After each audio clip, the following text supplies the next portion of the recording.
How to start a tailoring shop 10-point checklist. There's nothing like running a sewing business if you enjoy it. A tailoring shop, sewing or changing garments yourself or managing other people to do it for you, is an excellent business idea for anyone who wants to start their own business while continuing to do something they enjoy. Working with clothes and fabrics. Every month, over 100,000 individuals search Google for cloth adjustments and around 1 million for a tailor. Someone in your neighborhood must be looking for a good tailor. You have the potential to be that person. The options for a sewing store include generic as well as specialty tailoring shops that specialized in bridal clothing, or bespoke suits or party dresses or just dress costumes. You may specialize in making gorgeous embroidery on children's gowns or custom-fit men's jeans. Here are simple tips for starting a tailoring business. 1. Make a business plan for your shop. The first step in starting any business is to write a business plan. A business plan will outline the majority of the activities you will undertake 6 months, 1 year, and even 10 years after the launch of your company. But first, you must choose the sort of clothing you will produce, as well as your area of expertise. You could be staying in a location where people like to wear primarily ready-to-wear clothing and are unconcerned with the fit. In this situation, you must concentrate on cloth modifications. In such a scenario, you'll need to be sure the scope of the changes is large enough to justify renting a separate location. You'll have to confine your activities to a room in your house if a store isn't practical.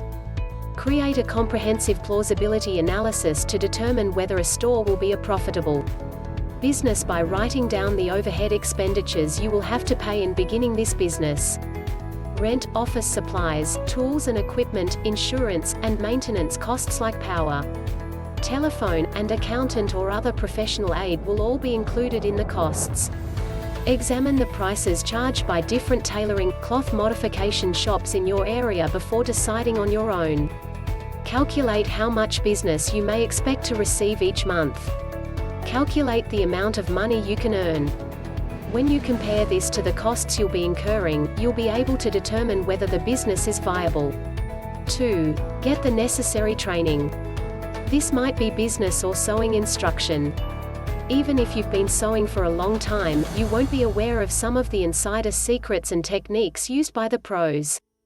This may be taught by working for an established company that does the same type of work as you. If they don't want to recruit you as a manager or a tailor, you may work as an assistant or even a volunteer. The experience, not the money, is what you need at this point.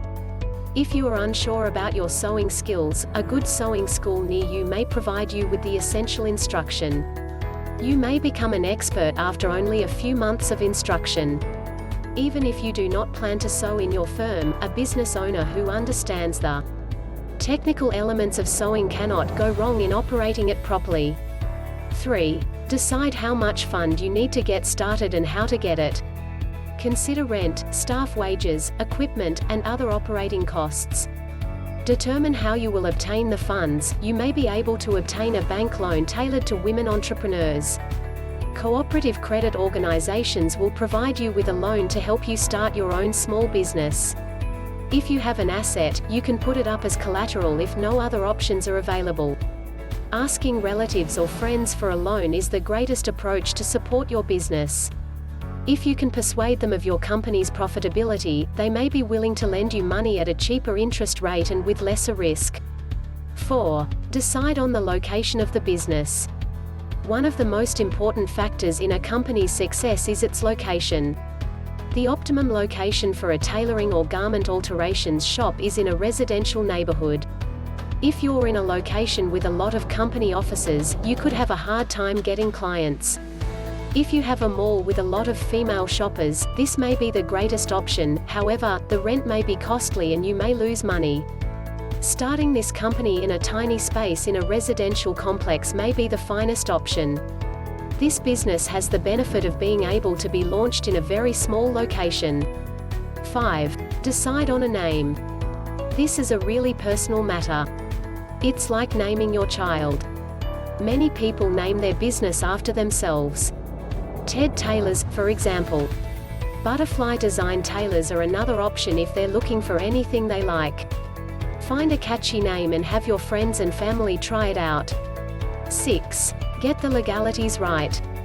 Consult someone who is familiar with the laws of beginning a small business in your region. Register your company. Create a bank account. You'll need a current account with a line of credit. Your registration paperwork and tax number may be requested by the bank, social security number, permanent account number, etc. You'll need to keep track of the essential books, such as a cash receipts journal, a cash disbursement journal, and a check register, as well as files for advertising, office supplies, and other activities. You may need to see an accountant for nitty-gritty details like these. 7. Get the equipment needed. An industry-grade sewing machine and an overlock serger machine are the bare minima in a tailoring establishment. Although modest changes for clients may be done from home using them, they are not suitable for professional sewing. The majority of home machines are designed to function for only a few hours at a time, which is not how long you will require the sewing machine.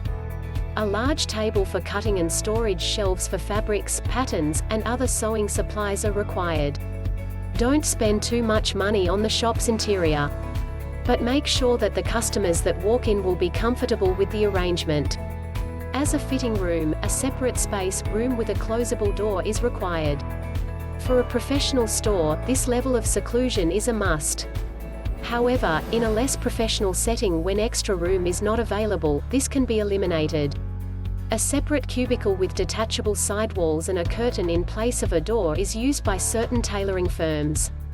Sewing is inconvenient, and cloth storage is much more so. Ensure that customers entering your store do not see the crowded store and receive the wrong impression. A carefully positioned curtain can assist. Alternatively, purchase large storage shelves that can be closed. An added supply that might add value is a dressing mannequin, a variety of lining materials, and sewing trimmings. Bags are also required for distributing items. The majority of professionals will have name labels on their final items. Business cards are a requirement, not a choice. 8. Get the employees needed for the business. If you want to start small, you can sew for your customers yourself.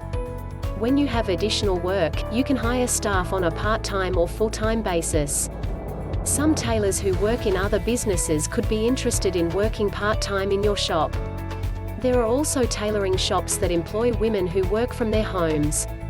They are paid on a piece rate. When work is available, it is delivered to their homes, where they complete it and return it to the business. Because the ladies can work from home, the tailors may be employed for less money. You'll need to be especially careful to ensure that the job meets your standards. Most of the time, the cutting will be done at the store, with only the final sewing being done at home.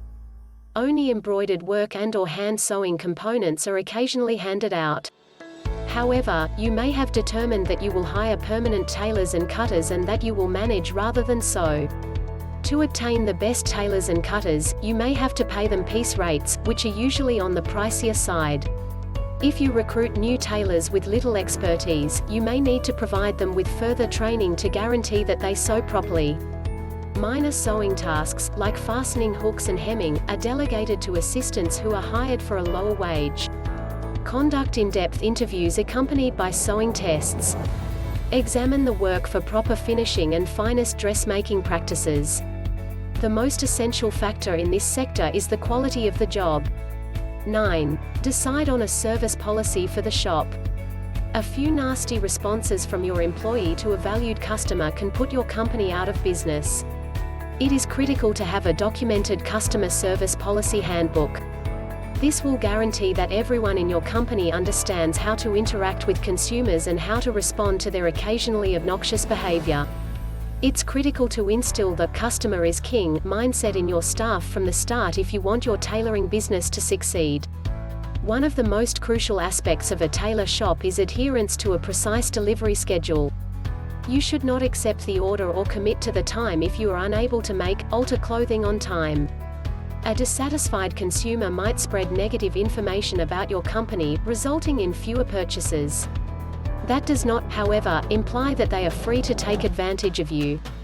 Make your shop's policies clear and written on the bill or somewhere visible in the store so that your customers are aware of them.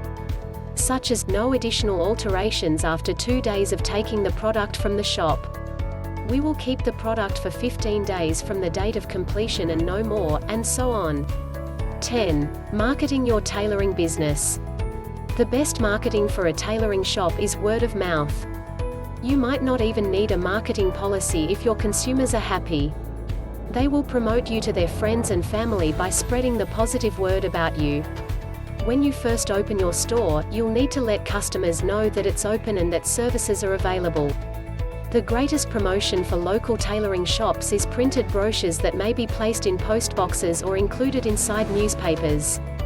You may print posters to put up on notice boards at residential complexes. You could wish to branch out into similar companies like dry cleaning pickup, dyeing, boutiques, or monogramming after a while. You will earn extra money as a result of this expansion without incurring any further costs. If you have the room, you might open a shop or a sewing school as a side business. Starting a business takes a lot of courage. Nothing can compare to bringing a firm to the point of success. It's a wonderful feeling to be able to expand your business to the point where it can support you. Go ahead and do it. Take the risk with confidence and courage.